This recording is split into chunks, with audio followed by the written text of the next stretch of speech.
Hello there, welcome back to the channel. Hope you guys are safe and doing good. Now this is the part 2 of the verbs video.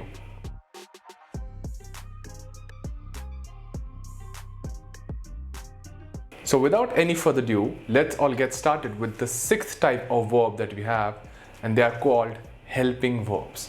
Now helping verbs are oftentimes referred to as the auxiliary verbs. They do what their name suggests. They help an already provided linking verb in the sentence to extend the overall meaning of the sentence. These helping verbs, they help achieve certain different goals. The major goal here would be to change the tense of the sentence. We have three tenses: past, present and future, right? So if we have to alter these tenses according to a sentence, the helping verbs are the key. तो हमने क्या कहा?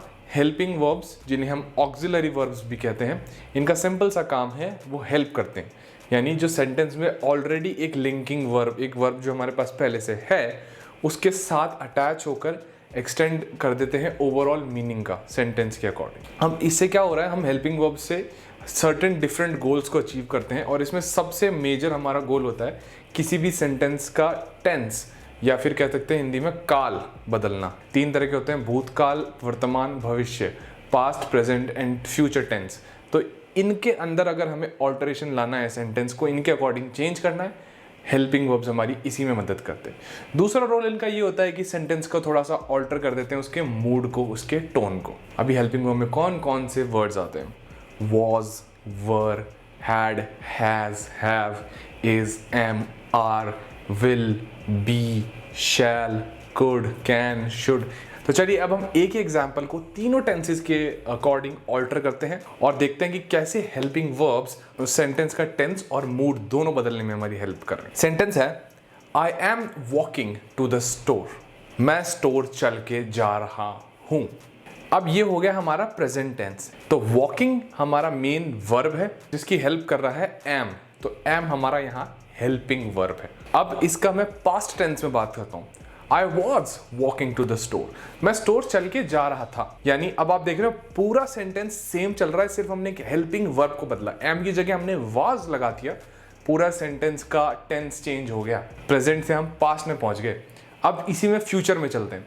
I will be walking to the store, यानी ये हो गया हमारा future tense. मैं स्टोर तक चल के जाऊंगा। इसमें क्या देख रहे हो आप? सेंटेंस अभी भी वही का वही है, सिर्फ हमने एक हेल्पिंग वर्ब बदला, जो हो गया अब यहाँ पे will be। सेंटेंस हमारा प्रेजेंट में था, फ्यूचर में पहुंच चुके हैं। तो यही काम है हेल्पिंग वर्ब्स का, सेंटेंस के टेंसेस को बदलने में हमारी हेल्प करते हैं। एक और सेंटेंस ले लेते हैं: we are reading the book together, यानी हम एक किताब साथ में पढ़ रहे हैं। प्रेजेंट टेंस हो रहा है। रीडिंग हमारा मेन वर्ब हो गया, आर हेल्पिंग वर्ब हो गया। एक्सटेंड कर दिया उसने मीनिंग को, और सेंटेंस की हमें एक टेंस बता दी कि किस टाइम पे ये बात कही गई है। पास्ट में चलते हैं इस सेंटेंस को लेकर। We were reading the book together, हम वो किताब साथ में पढ़ रहे थे। सिर्फ हमने एक ही हेल्पिंग वर्ब को बदला है। अब आप देख रहे हैं पूरा सेंटेंस हमारा पास्ट में चला गया। फ्यूचर में चलते हैं। We will be reading the book together, हम ये किताब साथ में पढ़ेंगे। कहीं हमने सेंटेंस में कुछ नहीं बदला, सिर्फ हमने एक हेल्पिंग वर्ब बदल दी। ये सिंपल सा काम है हेल्पिंग वर्ब्स का। अब आगे बढ़ने से पहले जो अगला हमारा टाइप ऑफ वर्ब है उसको समझना है अगर हमें, तो हमें एक स्पेसिफिक चीज़ को समझना है, बहुत ज़रूरी है। जब हेल्पिंग वर्ब्स की मैंने आपको डेफिनेशन दी, तब मैंने आपको कहा था कि उसका दूसरा काम ये भी होता है कि वो सेंटेंस के मूड को चेंज कर देती है। अब ये जो मूड को चेंज करने वाली बात है, पहले तो ये समझना है कि ये मूड क्या है, क्या कहना चाह रहे हैं मूड वर्ड से, इंग्लिश ग्रामर में क्या मतलब। मेजर हमारे पास तीन टाइप ऑफ मूड्स होते हैं। मूड ये दर्शाता है कि कोई वर्ब किसी सेंटेंस में इन तीनों में से क्या कर रहा है। पहला चीज एक्सप्रेसिंग फैक्ट्स, यानी अगर कोई फैक्ट है, किसी के बारे में कोई इंफॉर्मेशन है, क्या उसे दर्शा रहा है, तब तो हम उसे कहेंगे इंडिकेटिव मूड। दूसरा, क्या वो वर्ब किसी कमांड को दर्शा रहा है, ठीक है, किसी को कुछ ऑर्डर दिया गया है, किसी से कुछ करने को कहा गया है, उसे हम कहेंगे इम्पेरेटिव मूड। Indicative, imperative. और थर्ड, क्या वो वर्ब किसी सेंटेंस में कोई कंडीशन को दर्शा रहा है, कोई अवस्था है, मतलब किसी की स्थिति क्या है, किसी की हालत क्या है, या किसी चीज़ के साथ कोई रूल लगाया गया है, तो उसे दर्शाने का काम ये तीसरा मूड करता है, जिसे हम कहते हैं सबजंक्टिव मूड। तो हमें 3 मूड समझ में आ गए, इंडिकेटिव, इंपेरेटिव एंड सबजंक्टिव। और इंग्लिश ग्रामर में हम मेजरली इन 3 मूड्स की बात करते हैं। अदर लैंग्वेजेस में और भी बहुत सारे मूड्स होते हैं। अब एक एक को एग्जाम्पल से समझा देता हूँ। इंडिकेटिव मूड यानी फैक्ट्स की बात कर रहे हैं। माइकल लव्स पिज्जा, यानी माइकल के बारे में एक फैक्ट ये स्टेट हो गया कि उसे पिज्जा पसंद है। दूसरा इंपेरेटिव मूड का एग्जांपल देता हूं, कमांड दिया जा रहा है, गो ब्रिंग मी दैट बुक। एक ऑर्डर है, कहा कि जाओ बुक लेके आओ, इंपेरेटिव मूड। थर्ड जो हमारा आता है सबजंक्टिव मूड। सबजंक्टिव मूड यानी कोई condition. For example, if I were a clown I would join the circus. तो सर्कस ज्वाइन करने की कंडीशन क्या है? If I were the clown, अगर मैं क्लाउन होता। तो वर यहाँ पे कंडीशन को दर्शा रहा है। तो ये हो गए सबजंक्टिव मूड। अब हमने 3 मूड्स की बात क्यों करी? क्योंकि अगला जो हमारा टाइप ऑफ वर्ब है, द मॉडल वर्ब्स, उनका सारा काम ही मूड देना है किसी भी सेंटेंस को। ये हेल्पिंग वर्ब्स की एक सब कैटेगरी है। एक वर्ब का एक ही काम होता है, वो एक सेंटेंस को एक स्पेसिफिक मूड ही दे सकता है। और अब ये मूड का जो कॉन्सेप्ट है, इसमें ये वर्ब्स क्या क्या एक्सप्रेस कर सकते हैं? ये एक्सप्रेस कर सकते हैं कोई एबिलिटी, कोई पॉसिबिलिटी, कोई कंडीशन, कोई नेसेसिटी या कोई प्रोबेबिलिटी, या ऐसी कोई भी चीज़ों को एक्सप्रेस करते हैं ये मॉडल वर्ब। अब इसमें वर्ड्स कौन से आ जाते हैं? Can, may, might, would, should, जिनको हम मॉडल ऑलरेडी मॉडल वर्ड्स के नाम से जानते हैं, वही मॉडल वर्ब्स में भी आ जाते हैं। चलो तो एग्जाम्पल की बात कर लेते हैं। Example number 1, चीताज can run really fast. अब कैन यहाँ पे मॉडल वर्ब हुआ। क्या बता रहा है? चीता के बारे में एक फैक्ट बता रहा है कि चीता जो है वो तेज भाग सकते हैं। दोनों को जोड़ दिया किसने? मॉडल वर्ब ने। दूसरा example, we must carefully add 2 eggs to the mixing bowl. ये एक तरह से क्या कह सकते हैं, एक कॉशन है, वार्निंग है कि हमें मिक्सिंग बॉल में 2 अंडे बहुत ध्यान से ऐड करने हैं। तो मस्ट यहाँ पे वो मॉडल वर्ब है जो कि उस रिक्वेस्ट को या उस कॉशन को दर्शा रहा है। तो तीसरा एग्जाम्पल ले लेते हैं, I would go to the movies if I wasn't busy working. तो वुड मॉडल वर्ब इस सेंटेंस में क्या है? एक कंडीशन को दर्शा रहा है कि मैं मूवी जाता अगर मैं काम में बिजी नहीं होता तो। तीनों एग्जाम्पल हो गए। अब आप ध्यान से देखिएगा तो तीनों एग्जाम्पल में मैंने तीनों मूड्स को कवर कर लिया। फर्स्ट एग्जाम्पल हमारा हुआ इंडिकेटिव मूड, जहाँ पे एक फैक्ट बताया गया। दूसरा हुआ हमारा इंपेरेटिव मूड, जहाँ पे कोई कमांड, कोई रिक्वेस्ट या किसी तरह का कॉशन, वार्निंग कुछ भी दर्शाई गई। तीसरा हमारा हुआ सबजंक्टिव मूड, जहाँ पे एक कंडीशन बताई गई। तो ये मेरे हिसाब से अब आपको क्लियर हो जाना चाहिए कि मॉडल वर्ब्स क्या है। Moving on, our 8th type of verbs are called regular verbs. Now a verb is considered to be a regular verb if its past tense form and past participle form, they all end with ed or d or is a t variant. क्या कह रहे हैं हम?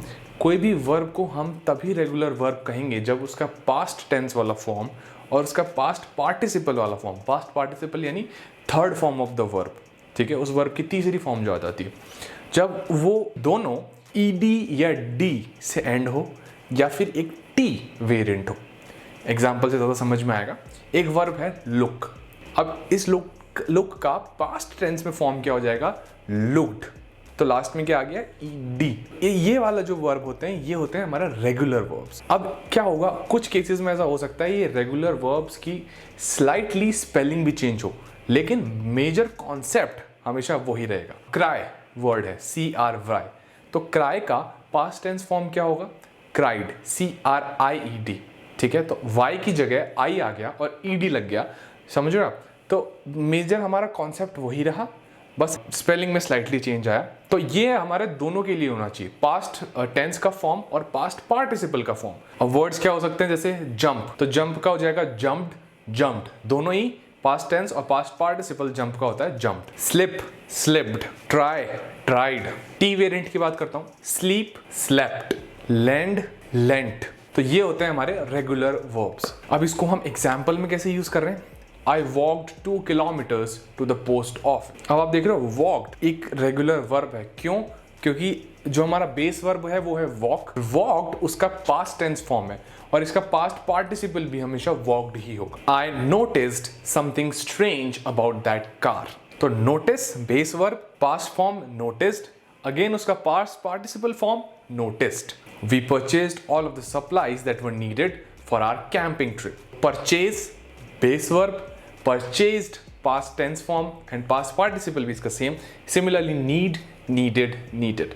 तो ये होते हैं हमारे regular verbs. Now the ninth type of verb are called the irregular verbs. A verb is said to be irregular if its past tense or past participle does not end with ed, d or is not a t variant. तो जब हमने regular verbs की बात कर ली तो बहुत simple irregular verbs होते हैं, बिल्कुल ऑपोजिट ऐसे verbs जिनके past tense और past participles ed, d में एंड नहीं होते या फिर कोई टी वेरिएंट नहीं आता. अच्छा, ऑफन केसेस में ऐसा होता है, ये जो इरेगुलर वर्ब्स हैं जब आप इनकी पास्ट टेंस और पास्ट पार्टिसिपल फॉर्म में जाओगे तो इनकी स्पेलिंग में या तो बहुत ही ड्रामेटिक चेंज मिलेगा आपको, बहुत ड्रास्टिक बड़ा चेंज आ जाता है, मतलब ऐसा लगेगा कि यार कोई और ही वर्ड बन गया तो ये, या फिर कोई भी चेंज होगा ही नहीं, एग्जैक्टली सेम होंगे. जो बेस वर्ब है पास्ट टेंस वाला फॉर्म उसका और पास्ट पार्टिसिपल एग्जैक्ट सेम होंगे. अब इसका सबसे बड़ा एग्जांपल तो हमारे हेल्पिंग वर्ब्स ही हैं.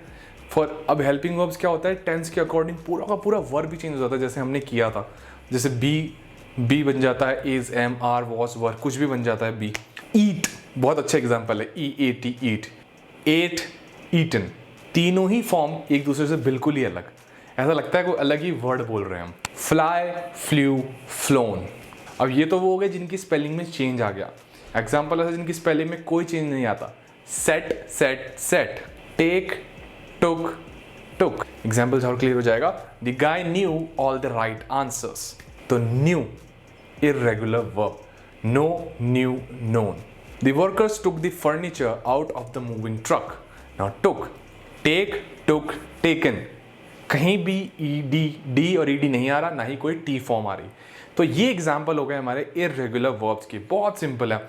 अगर एंडिंग में ed, d और t आ रहा है रेगुलर वर्ब्स, पास्ट टेंस और पास्ट पार्टिसिपल में नहीं आ रहा है तो irregular verbs. At number 10 we have phrasal verbs.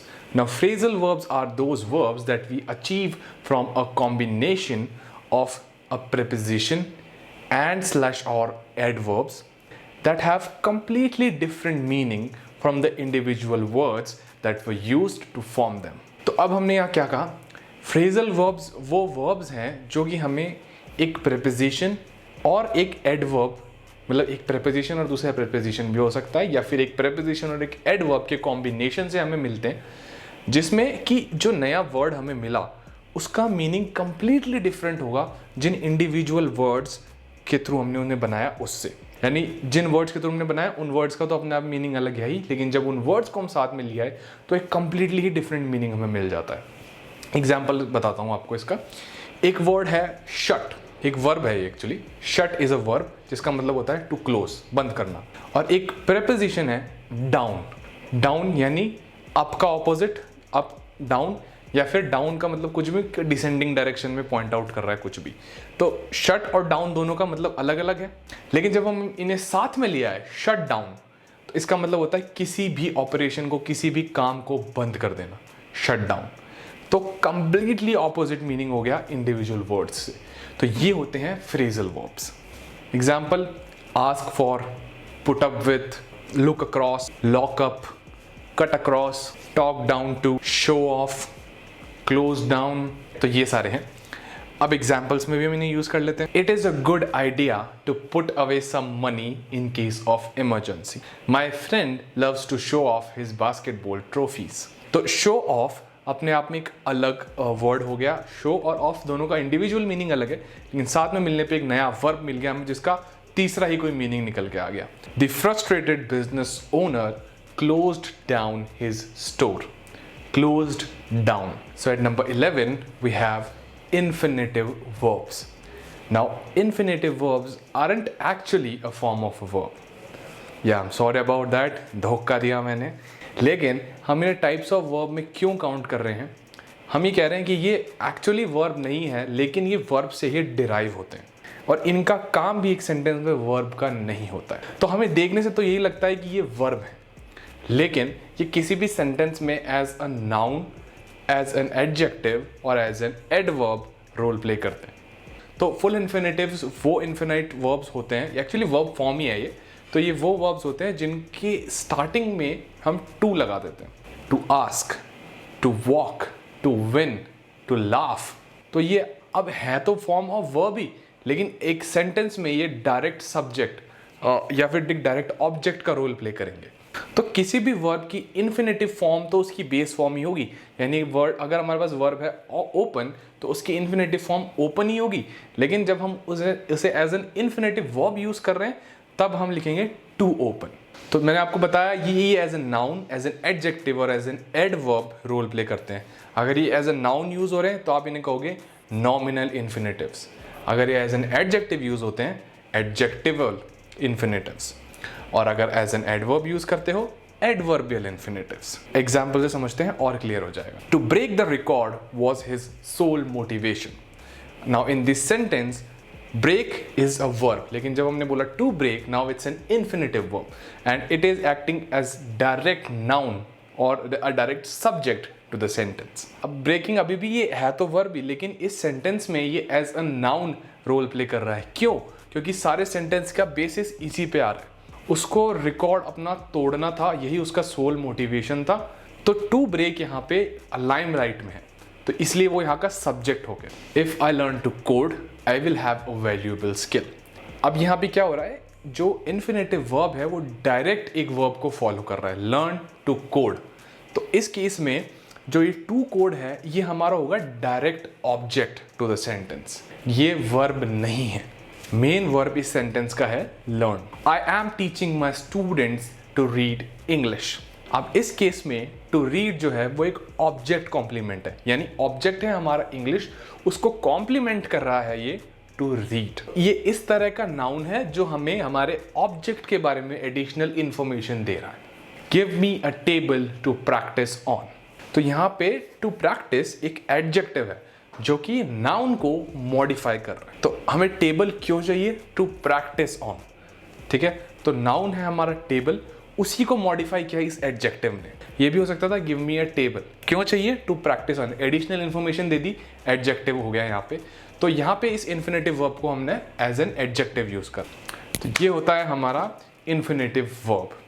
हाँ, ये थोड़ा सा समझने में ट्रिकी पड़ता है क्योंकि जब हमने तीन चीज़ों की बात कर ली, नाउन, एडजेक्टिव, एडवर्ब, तो तीनों को डिस्टिंग्विश करना अलग अलग सेंटेंसेस में ये थोड़ा सा ट्रिकी हो जाता है। It takes a lot of practice to achieve that level कि आप पता लगा पा रहे हैं कि ये एज ए नाउन है, एज एन एडजेक्टिव है, एज एन एडवर्ब है, या फिर एक सिंपल वर्ब फ्रेज चल रहा है, ठीक है। लेकिन इन्फिनेटिव वर्ब में तो आप ये चीज़ क्लियरली भूल जाइए कि वो वर्ब है, दिखता वर्ब है लेकिन उसका रोल अलग है। It's hidden in the plain sight. And with that, we are done with the part 2 of the verbs video. We have covered all the 11 types of verbs. Now I know it's gonna be a lot to take in initially, but I'm sure you guys will make it anyhow. So with that, I conclude the video for you all. Make sure you drop a like, subscribe to the channel, comment down what you like about the video, what you didn't, and make sure to share it with someone whom you think would be benefited from it. And with that, I hope to see you all in the next one. Stay tuned, stay safe, take care. Thank you for listening to me. Bye bye. Cheers.